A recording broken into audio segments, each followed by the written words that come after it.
বর্তমান সময়ে ছাত্রছাত্রীরা এসএসসি পরীক্ষার রেজাল্ট দেওয়ার পরপরই যে 8 জন ছেলে মেয়ে উভয় আত্মহত্যা করেছে, 3 জন হাসপাতালে ভর্তি আছে।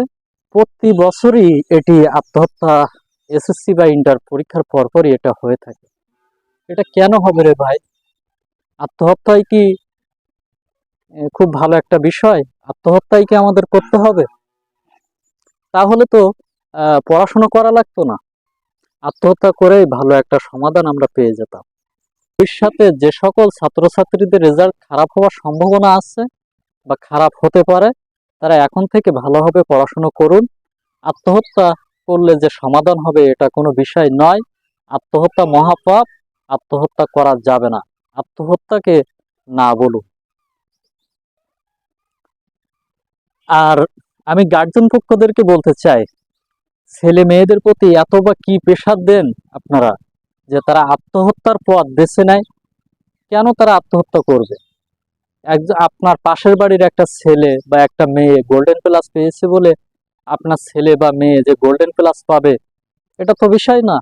কারণ সবার মেধা ধারণ ক্ষমতা তো এক না। তা যদি থাকতো তাহলে সবাই বিসিএস ক্যাডার, সবাই ভালো মানের চাকরি পেত। কেউ দিনমজুর, কেউ ভ্যান চালক, কেউ প্রাইভেট গাড়ি চালক, এসব শ্রেণী বিভাগ থাকতো না। আপনাদেরকেও এটা বুঝতে হবে।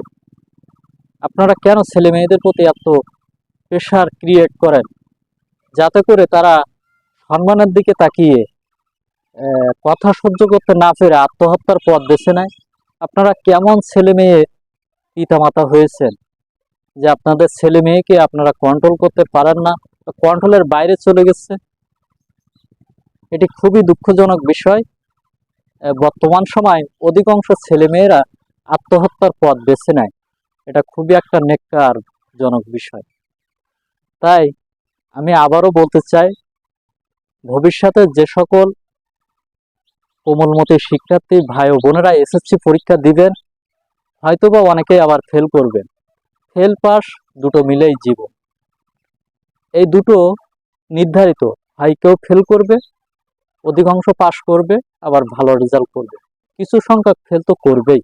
এটা একটা বাস্তব নিয়ম, এটা মেনে নিতেই হবে আমাদের সকলকে। যাদের রেজাল্ট খারাপ হওয়ার সম্ভাবনা নিজেদের কাছে মনে হচ্ছে, সেই সকল ভাই ও বোনেরা এখন থেকে লেখাপড়ার প্রতি মন মানসিকতা বেশি তৈরি করুন, বেশি করে লেখাপড়ার প্রতি সময় দেন, বাজে সময়ের নষ্ট করবেন না। তা না হলে আপনারা যে মানসিক দুশ্চিন্তায় থাকবেন, ভবিষ্যতে আবার যে সুইসাইড করবেন, নিউজে চলে আসবেন, এটা আমরা দেখতে চাই না।